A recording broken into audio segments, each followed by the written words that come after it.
Hey, Coach. Just first off, y'all have been in some really close games as of recently. What do you think is going to be that next step to kindly get over that hump and come out of these close ones with some wins? Yeah, well, I mean, first of all, we're in the fight, and that's important, right? Now we got to finish the fight. We have to have much better execution at the end of the game.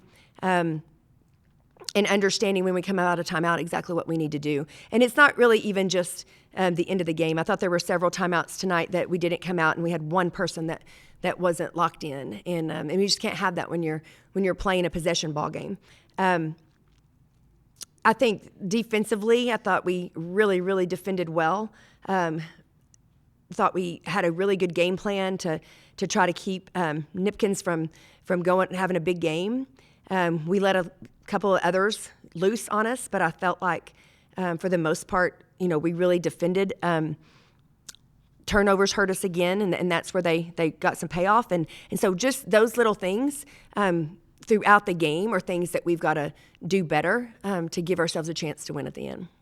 Yeah, 3-point play worked really well in the first half, and whether that was a part of the game plan coming in, or was it just kind of Danae stepping up and some others stepping up? No, for sure. I mean, we definitely were, trying to get some good reads off of our penetration, and that was the read, was the three ball, and we did tell our shooters to not hesitate. They had to be great shooters tonight, and I thought they all really stepped up and shot the ball well.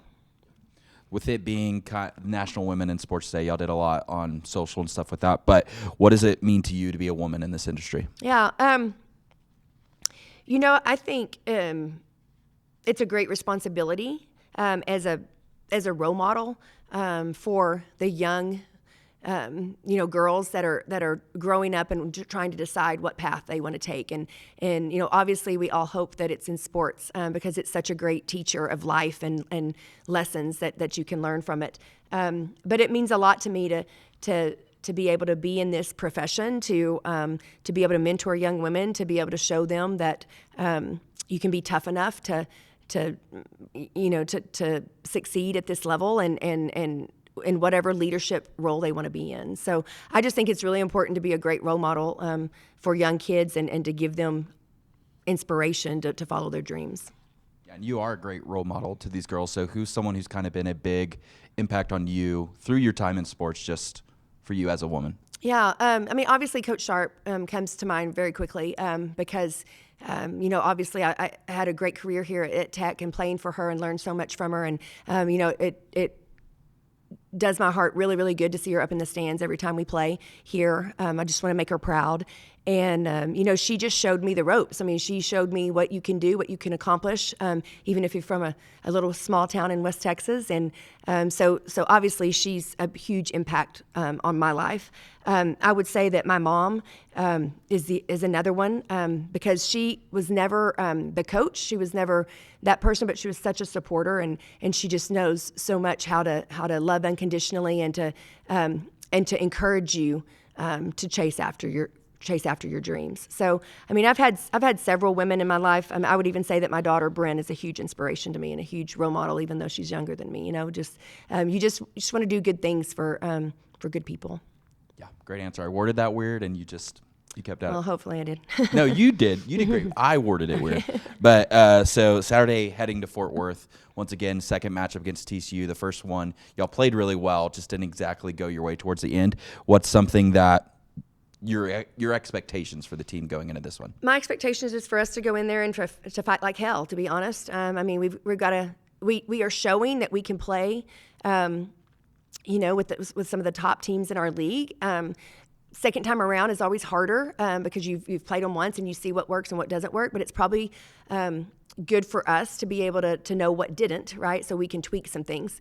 But I expect our kids to come out fighting, to give us all they had. I thought they did that tonight, and that's what it's about. They have to empty the tank every single night for us to be successful. Coach, you had multiple double-digit scores in the scoring column. Just getting away from the first half where you started off really well, and then heading into the second half, what kind of just fell through at that point? Well, I felt like the first couple of possessions of the third quarter, we lost our minds. We had 2 quick turnovers and then an ill-advised shot that turned into easy buckets for them. And, I called a quick timeout to try to talk to our kids just about, and we just talked about it at halftime, like you just have to stay locked in the entire time, and you just can't be careless with the ball. You can't be, you can't take a second breath and relax.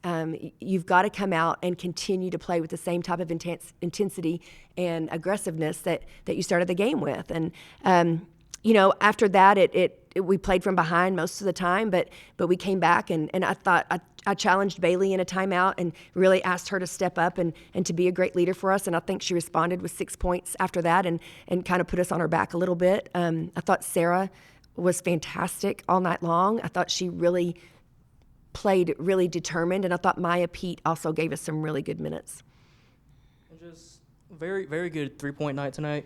9-17 compared to 9-21 from Utah, but 7-15 from the free throw line, and those are some needed points that could have won the game right there. Is there anything that you could say about the free throw shooting? Yeah, tonight? it's disappointing, right? Because it's right there. It's right there. I mean, that's the line.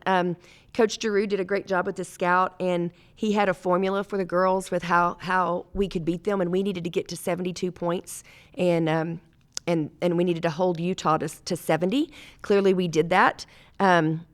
Actually, I think we even said 71. I think we even gave him the benefit of the doubt. But in his formula, it was we needed 9 made threes, we needed 15 two-point field goals made, and we needed 15 free throw attempts. And that's exactly what we got, but we didn't have 15 made shots. I think we would have ended with 72. It's all right. And just for versus TCU, you mentioned coming out of the gate, just wanting to be on fire. What specifically about TCU do you not fear but want to prepare for? Well, obviously, I mean, they've got. I feel like they have 3 pros on their team. Sedona Prince is one of the best in the league, and poses a huge problem. I mean, when she's 6'7" and is very mobile, can shoot threes. Her fadeaway jumper is fantastic. It's just an issue, right? And then they've got shooters around them, and then they also have obviously a really, really good point guard. So they pose a lot of problems. We'll have to go back and look at how we defended them last time. At times, we defended them really well. We're going to have to clean up some things that we didn't do very well, and then we're going to have to be able to score against them. And, I appreciate the fact that we scored the basketball tonight pretty well at times, and we're going to have to continue to do that. Yep. Thank you, guys.